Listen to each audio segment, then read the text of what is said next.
നമഃശിവായ. ഈശ്വരീ മഹിമ എത്ര വർണ്ണിച്ചാലും എത്ര പുകഴ്ത്തിയാലും തീരാത്തതാണ് പ്രകൃതീശ്വരിയുടെ ലീലകൾ. വ്യാസഭഗവാൻ 18 പുരാണങ്ങൾ ബൃഹത്തരങ്ങളായി രചിച്ചു.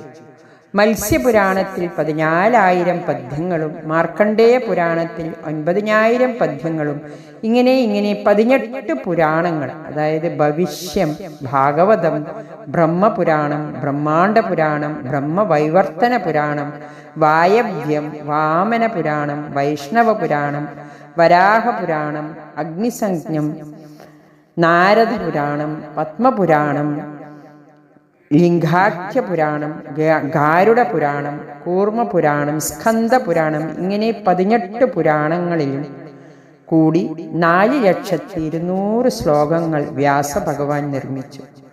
ഈ ബൃഹത്തായ കാവ്യതല്ലജങ്ങളെല്ലാം മൂലപ്രകൃതിയുടെ വർണ്ണനകൾ തന്നെ. എന്നിട്ടും പൂർണ്ണത വന്നുവോ? ഇല്ല. ഈശ്വരിയുടെ മഹിമ എത്ര വർണ്ണിച്ചാലും മതിവരില്ല. ഈശ്വരീ ശക്തി ഈ പ്രപഞ്ചത്തിൽ ത്രിവിധ രൂപത്തിൽ പ്രത്യക്ഷമായി കാണുന്നു. സൃഷ്ടി, സ്ഥിതി, സംഹാരം ഇവ മൂന്നും സദാ നടന്നുകൊണ്ടേയിരിക്കുന്നു.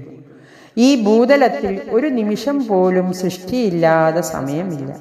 കോടിക്കണക്കിന് ജീവജാലങ്ങൾ നിമിഷം തോറും ഉണ്ടാവുന്നുണ്ട്.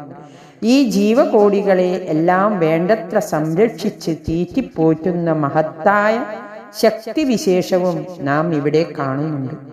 എല്ലാ ജീവജാലങ്ങൾക്കും ഭക്ഷണവും സംരക്ഷണവും പ്രകൃതി നൽകുന്നുണ്ട്. പട്ടിണി കൊണ്ട് ഒന്നും മരിക്കുന്നില്ല. അതാണ് രണ്ടാമത്തെ ഈശ്വരശക്തിയായ സ്ഥിതി. ഒരു ജീവിക്കും ഇവിടെ സ്ഥിരതയില്ല എന്നതാണ് മറ്റൊരു സത്യം. അതിൻ്റെ അന്ത്യം വരുമ്പോൾ ഓരോന്നിനെയും സംഹരിച്ച് ഈ സൃഷ്ടിയുടെ രഹസ്യത്തെ നിലനിർത്തുന്നു. അതാണ് സംഹാരശക്തി. ഈ 3 ശക്തികളും കൂടിയതാണ് ഈശ്വരശക്തി. ഈശ്വരശക്തി വെറും സാങ്കല്പികമല്ല, പരമമായ യാഥാർത്ഥ്യമാണത്. രൂപങ്ങളും നാമങ്ങളും സാങ്കല്പികങ്ങൾ മാത്രമാണ് എന്ന് തെറ്റിദ്ധരിക്കരുത്. കാരണം അരൂപിയായ ഈശ്വരി ഇച്ഛാരൂപം ധരിക്കുന്നു. ഈ അത്ഭുത പ്രതിഭാസത്തെ ആർക്കും പൂർണ്ണമായി വ്യാഖ്യാനിക്കുവാൻ സാധ്യമല്ല. ഈശ്വരശക്തിയില്ലാതെ ദേഹം വെറും ജഡം മാത്രമാണ്. ഇത്രയും മഹത്തായ ഈശ്വരീ ശക്തിയുടെ ഉദ്ഭവം എവിടെ നിന്നാണെന്നോ, രൂപം എന്താണെന്നോ, ശക്തി എത്രയുണ്ടെന്നോ, എപ്പോൾ ജനിച്ചുവെന്നോ പറഞ്ഞറിയിക്കുവാൻ സാധ്യമല്ല. ചുരുക്കത്തിൽ ആദിയും അന്തവുമില്ലാതെ ഈ വിശക്തി പൂർവ സർവ ചരാചരങ്ങളിലും വ്യാപിച്ചു കിടക്കുന്നുണ്ട് എന്ന് മനസ്സിലാക്കുക.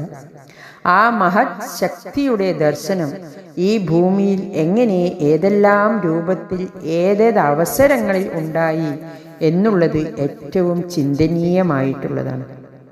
അദൃശ്യഹസ്തങ്ങളിലൂടെ സൃഷ്ടി അതിൻ്റെ കർമ്മം നടത്തുന്നു. നാളെ ഇന്നത് സംഭവിക്കും എന്ന് പ്രവചിക്കുവാൻ ആർക്കും സാധ്യമല്ല. മനുഷ്യചേതനയിൽ ഉദയം ചെയ്യുന്ന ഏത് ആശയവും മായാപ്രേരിതമായി മായാശക്തിയുടെ രഹസ്യ ബീജാങ്കുരങ്ങളായി രംഗപ്രവേശം ചെയ്യുന്നു. ഭൗതിക ശാസ്ത്രജ്ഞന്മാർ മനുഷ്യ നന്മയ്ക്കായി കണ്ടുപിടിച്ച ഏത് സിദ്ധാന്തവും മനുഷ്യരുടെ നാശത്തിനായി തന്നെ കാരണമായി തീരുന്നു എന്ന നഗ്നമായ സത്യമാണ് നാം ഇന്നുവരെ കണ്ടുവന്നിട്ടുള്ളത്. കാരണം പൂർണ്ണത ബ്രഹ്മത്തിന്, ഈശ്വരന് മാത്രമേ ഉള്ളൂ. മനുഷ്യചേതന പൂർണ്ണത പ്രാപിച്ചിട്ടില്ല സ്വരൂപത്തെ. എന്നാൽ പൂർണ്ണത പ്രാപിച്ച ചില മനുഷ്യാത്മാക്കളുണ്ട്.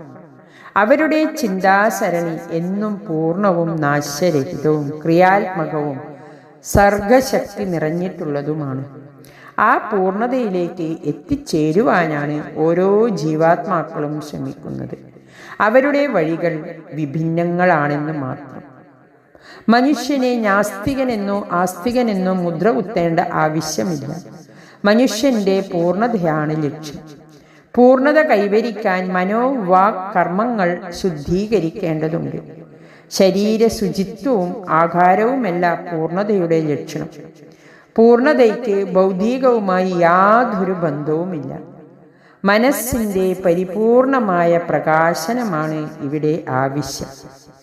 വായു മാത്രം ശ്വസിച്ചും ആഹാരാദികളില്ലാതെയും എത്ര നാൾ കഠിന തപം ചെയ്താലും മനസ്സിൻ്റെ മാലിന്യം നീങ്ങുകയില്ല.